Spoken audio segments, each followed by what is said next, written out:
que ñaari laaj yi mun nañ ko tënk mu doon benn parce que c'est deux questions qui sont liées. Pastef mooy parti bi nga xam ne moom moo conquérir le pouvoir donte ba mu koy conquérir dissoudre nañ ko te loolu di wane rek doole ak capacité parti boobu donte biñ koy conquérir dissoudre nañ ko juridiquement waaye ñëpp xamoon nañ ni factuellement il n'y a pas un parti plus existant et plus vivant que Pastef kon Pastef moo conquérir pouvoir bi ànd ceeg ay alliés waaye boo doon jël nu mu tudd 100 jàpp naa ni 90 yi wala lu ko ëpp Pastef la moom moo conquérir pouvoir bi moo tax Pastef moo war a nekk au cœur de la gouvernance parti bi conquérir pouvoir bi ku yaakaar ne mën nga gouverner sans ce parti là da ngay wax lu la neex mais mënul ne te malheureusement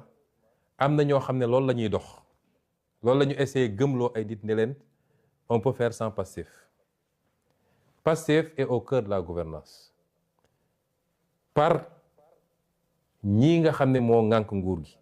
parce que ki jiite réew mi di président Diomaye ba léegi dafa revendiquer ni Pastef la bokk loolu la revendiquer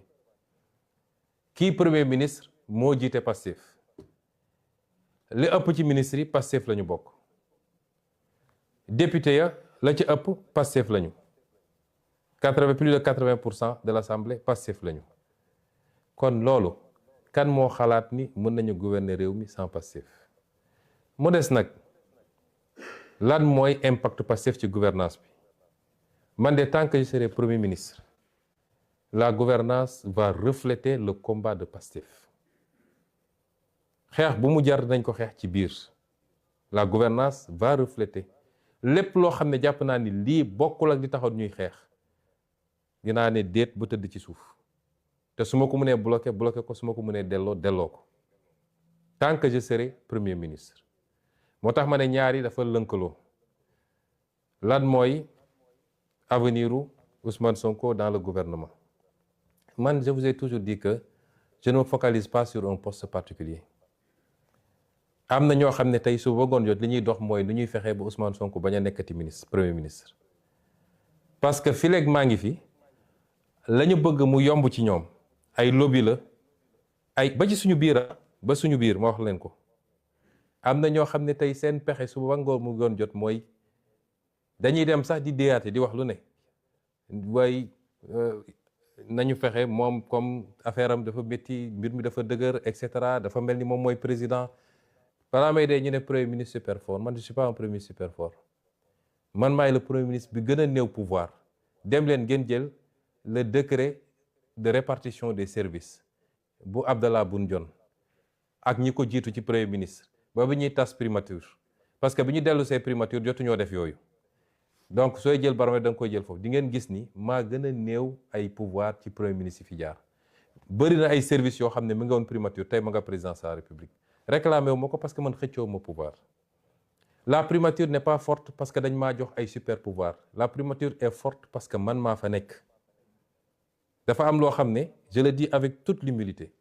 nit ki ni ngay solee yére biñ la ñawal mooy jox valeur yére boobu man awma plus de pouvoir que premier ministre fi jaaroon ñoom ñoo ma ëppoon pouvoir dans les textes waaye man lu may def dama koy mat ba mu mat sëkk man duma koo xam ne dañ lay jox nga nekk fii di dammayloo sax oui monsieur nangam déedéet damay def li ma war a def président jox naa ko cër ba mu mat sëkk moom mooy président de la république lu mu wax ma ne ko son excellence monsieur le président de la république waaye ni mu amee ay pouvoir ci constitution noonu la amee ay pouvoir ci constitution man tam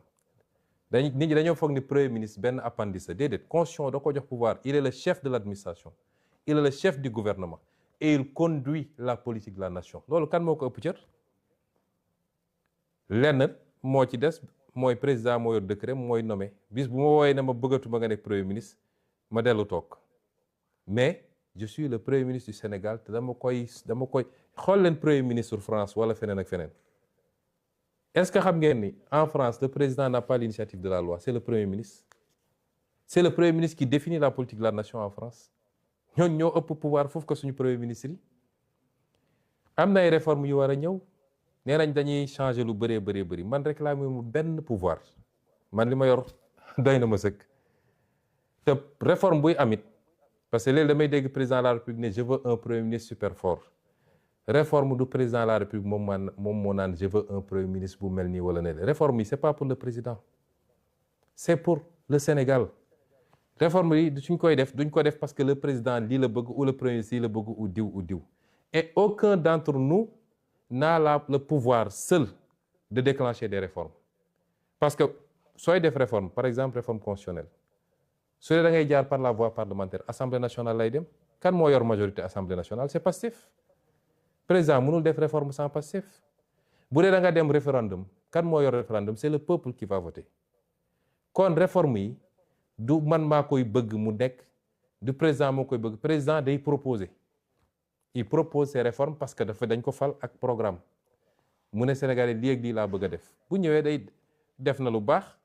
woote na ay assises dajale Sénégal yépp ñu waxtaan bi mu paree yemul ci loolu dafa dajale ay kàngam ne leen assises yi dama bëgg ngeen liggéeyal ma defar ma ko ay texte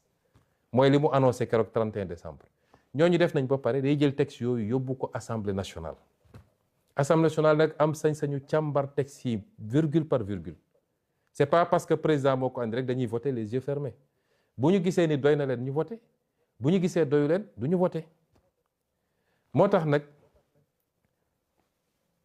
tant que ñu ngi fii am majorité bu confortable à l'Assemblée yàlla def ma chef de gouvernement ñu am un président boo xam ne président wu Pastef la gouvernance bi dafa war a sàpp Pastef bu baaxee ñu xam ni baax na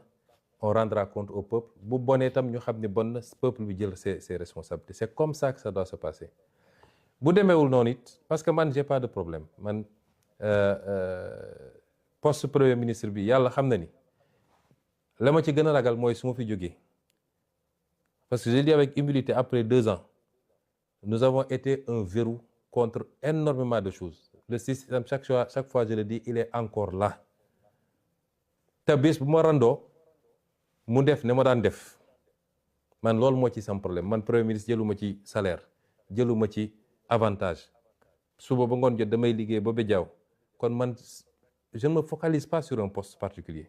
et je n'essaie pas de faire de l'ombre au président de la République le président de la République a son canal am ses attributions j'ai mes canaux kenn ku ne mën na exister sans pour autant que keneen ki bañ a exister su ñu jàppee ni pour que le président existe il faut que le premier ministre disparaisse foofu juum nañu chacun doit pouvoir exister de par les attributions qui sont les siennes mu mat ko sëkk def ko keneen ki jàppale ko ci mu réaliser li mu war a def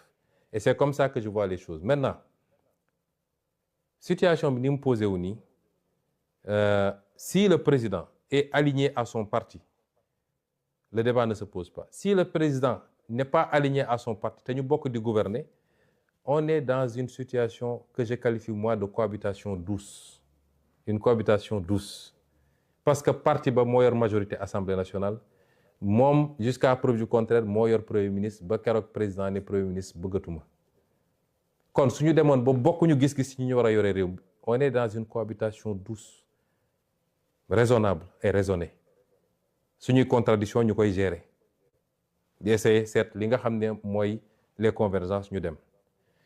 bu rupture amee on sera soit dans une cohabitation beaucoup plus corsée ou bien Pastef redevient un parti d'opposition Pastef amul problème ci lenn ci loolu mooy li ma wax rek à l'entame de mon propos Pastef est à l'aise dans sa posture dans la posture qui est la sienne parce que Pastef est quitte avec sa conscience fi mu waroon jaar ak ñëpp jaar na ko fa kon mon avenir dans le gouvernement n'est pas le plus important la ma ci ragal mooy conséquences dommageables yenn situation yi mën a am ci mandat bi nga xam ne c'est un mandat important ñu hérité d'un pays extrêmement difficile d'un héritage catastrophique ñu waroon takk suñu ndigg ñun ñëpp war a bañ a wone benn signe de dissension entre nous te population yi xaaruñu loolu ci ñun mais si on nous amène sur certains terrains on est obligé aussi de gérer parce que la ñu xeex ak l'intérêt de ce pays moo mag foofu suñu jëmm kenn ku nekk ci ñun moo xam président nga tudd lañ la woowee moo xam premier ministre lañ la wooye moo xam honorable député moo xam monsieur le maire la nga xam ne moo taxaw ñu xeex ba ay bakkan rot ci moo ëpp jëmm yooyu foofu moo ëpp sax république bi parce que république dafa war a nekk au service de cette vision et de cette cause pour qu'on réalise ce qu'on doit réaliser pour le peuple sénégalais ma jël question bi ci tegu.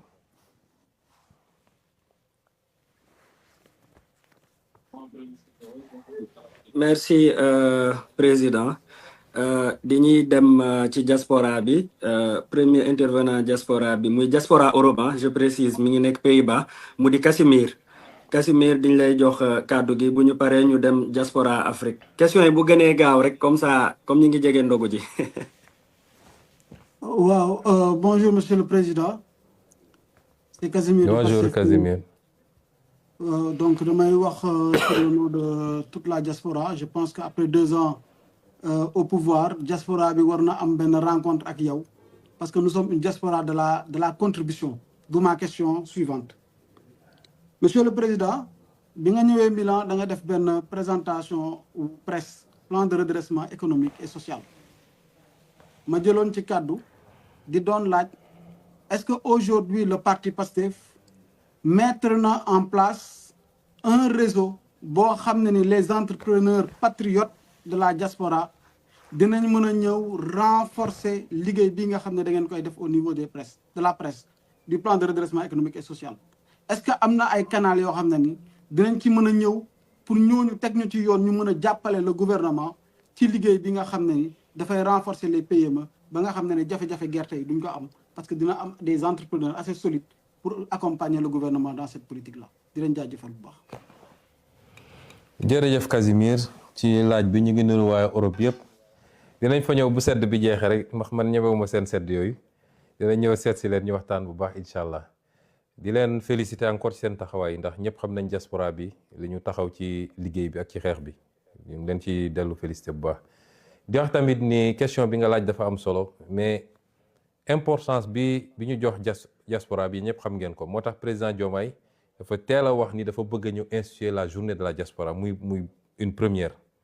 pour jëmmal symboliser un peu l'importance qu'on accorde à cette diaspora là journée boobu amoon na je crois le 17 décembre muy une première. Secrétaire d'État au Sénégal de l'extérieur xam ngeen liggéey bi mu ciy def mu am solo aussi Amadou Chérif Diouf nga xam ne ci yéen la bokk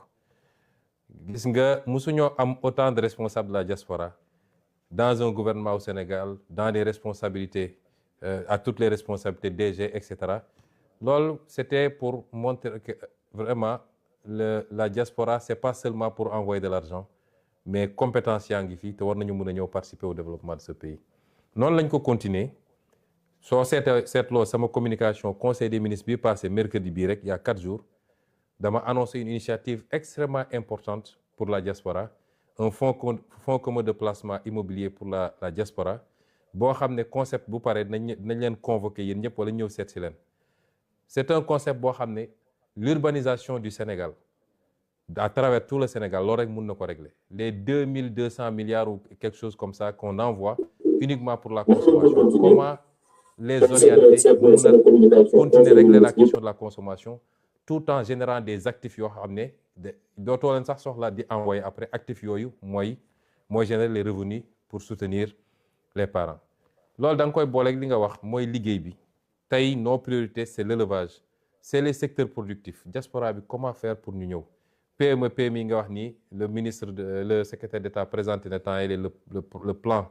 de développement des PME PMI xam naa ne loolu ci jotaay yu mel ni dina xaw a jafe ñu développer yëpp bu baax a baax mais ci fan yi di ñëw y aura une grande offensive boo xam ne dinañ ñëw présenter leen des choses très concrètes su dee nag ci biir parti bi am na lu ma fi taxawal loo xam ne ci réunion bureau politique wax naa ko mettre en place benn kuréel boo xam ne liggéey nañ ci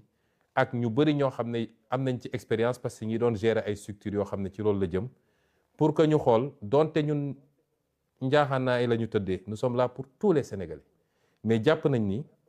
war nañoo mën a am nu ñu organiser ba les militants et les militantes d'ici la diaspora qui veulent entreprendre parti bi teel leen détecter mën a recenser leur projet